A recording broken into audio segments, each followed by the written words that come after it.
Hey guys, MCU Collector here with video number 3 in the Hasbro Marvel Legends series, X-Men Age of Apocalypse Sugar Man Build-A-Figure Wave. Here we have Sunfire. We'll get right to it. It has the other arms for the Build-A-Figure, whereas the other set of arms came with X-Men. Here on Sunfire has the other ones. We got the Age of Apocalypse logo up there, Sugar Man Build-A-Figure there. See the X-Men logo. Side artwork looking amazing. This whole line just looks absolutely incredible, seeing them all lined up with each other here. On the back of the package, we have all the figures in the wave. We looked at Jean Grey, X-Men. Now we're here on Sunfire. There's the Sugar Man Build-A-Figure. A look at the figure, and the bio reads, scorching ionized plasma allows Sunfire to fly, protect himself, and blast his enemies. So without further ado, let's check him out. Okay, here is the Sunfire figure out of the package, and he's awesome. Some great things going along with him. Not really comes with any accessories like the other figures in this wave. I mean, we have this piece here that goes around his neck, over his shoulders, but that's it. So he comes with the additional arms to the Sugar Man Build-A-Figure because, you know, Sugar Man has 4 arms, so that is all we get. We'll put those off into the big pile over here for Sugar Man, and here is the figure. Now let's get in for a closer look before we look at his articulation.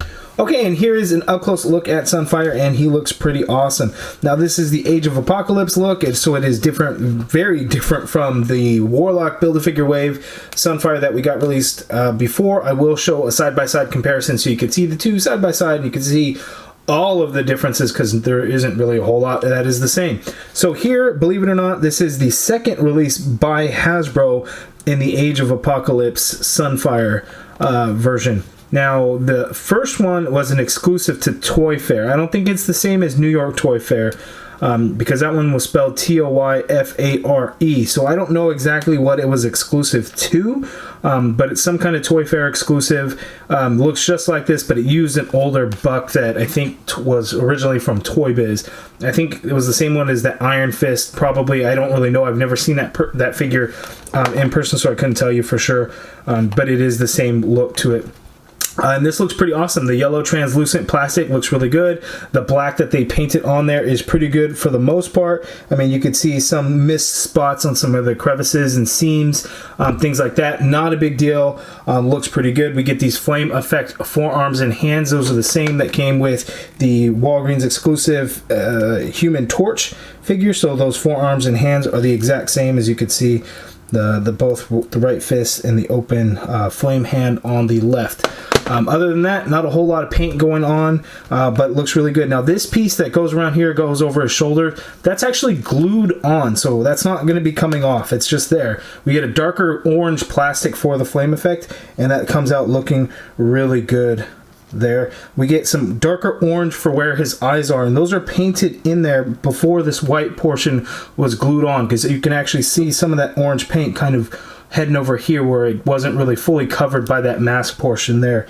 But that looks really good. The white plastic really pops and really stands out against the bright oranges and yellows. So it looks really good. I like it. We do get some paint on the back of the figure, not a whole lot, but there is some. There's actually a peg hole here on the back of the figure. Now, this is the Spider-Man 2099 body, but as you can see in the original one, there was no peg hole in the bottom. So I think here with this one, you might want to get, you could use a flight stand, things like that to get him into some flying poses. So that is really cool. You can see all the sculpted detail of the flames. Looks really good. So now let's see his articulation. Okay, so Sunfire's articulation, he can look down that much, he can look up so much so that you pull the head right off. How about that? So it doesn't seem to be on there too tight, but he can look up that much without pulling it off. Shoulders go up very, very, very, very high, which is what I wish Shang-Chi would have come since it used this body, but it came with the Bucky cap shoulders, so it couldn't actually do this. On mine, at least anyway, full rotation. Of course, there is the butterfly joint in there, so it is effective to where you can get the shoulder to go that far back. Get it to come forward a little bit so you can get some crossbody in there. Not a huge amount, you get it more so going back. There is the upper bicep swivel there. You get a double jointed elbow, which only gives you so much because that flame effect on the forearm gets in the way a little bit, so you're only going to get about a 90-degree bend there. We have an ab crunch that gets you to crunch down that far forward. Crunching back a little bit more, and you can see the black paint just kind of stops. Not that it looks terrible, but just so you guys know, there is a waist swivel there. Legs go out that far apart, but the hip joints are a little stiff. It was a little bit harder to move those legs around. He can kick up that high. You can kind of turn it a little bit more and get it up even a little bit higher. Back, not really a whole lot. You got upper thigh cut there, double jointed knee, which works well. There is the calf swivel in there. Foot hinges all the way down, hinges up, and ankle pivot with peg holes at the bottom of the feet. So this is my favorite body mold, but I think the Superior Octopus is actually going to take over because it's got the diaphragm joint, which I'm a big fan of when it's done well, and I think it's done very well in that figure. But this would be my second favorite body mold that is used. I just think it looks really good. Now let's see him next to the original Sunfire from the Warlock Build-A-Figure wave. Okay, and here are the two Sunfire figures side by side, and you can see that there is a little bit of a height difference. Now, the reason why I think that is the case is because this head on the red one from the Warlock wave sits much higher on the neck, whereas this one sits a lot lower on the neck peg. So I think that's going to be some of the height difference there.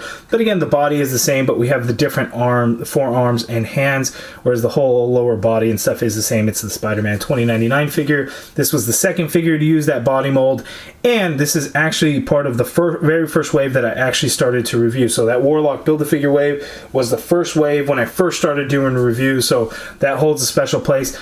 Having this figure out and looking at it, man, this figure was awesome. I don't know if I really gave it enough credit back then. I don't remember even what I said about it, but the gold flames that are painted on the calves and the forearms came out looking incredible. The head sculpt looks awesome. The gold that's on there too just looks really, really good. So seeing them side by side, really cool that we can have these two different versions there. And again, those forearms are the same from the Human Torch Walgreens exclusive. So pretty cool. So while I have them here side by side, I know people like to ask these different head swaps that I usually don't understand. I'm going to swap these two because I think people were probably going to want to see that, and if it can be done, and I'm sure it will be able to. So we're going to pop that off there. Pop that one off there, and I know it was so easy to pop off before.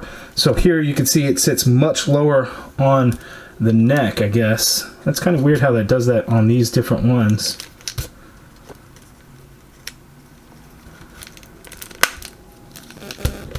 See, this one I think looks kind of weird, the way where it's sitting on the neck. But, you know, technically works, but it does look a little weird. This looks much better on here than this one does on here. So, just kind of interesting. Now let's see Sunfire next to the other figures in the wave I reviewed. First up, side by side, here he is next to the Stan Lee Marvel Legends figure. And here he is next to the two other figures in the wave that I have reviewed, Jean Grey and Xmen. And you can see the three of them are all about the same height. Xmen looks to be the tallest, even though Sunfire has the flame that kind of sticks out higher. Xmen's head's a little bit higher, and then here we have Jean Grey. Now for our final side by side. Okay, and here is the Age of Apocalypse Sunfire next to the Apocalypse Build-A-Figure that came out 1.5 to 2 years ago.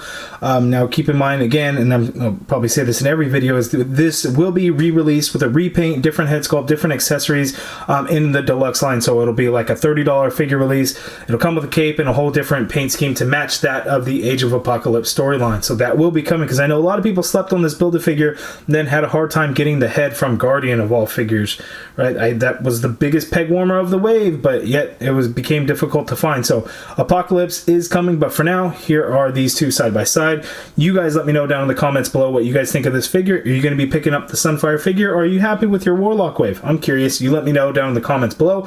Also, that other one, the previous one that was the Toy Fair exclusive, if you have any info on that, like what that event was, please let me know down in the comments below, because I honestly don't know, and I would like to know. If you guys like this video, please hit that thumbs up button, subscribe if you haven't already done so, somewhere down here with the notification bell, and as always, thank you for watching.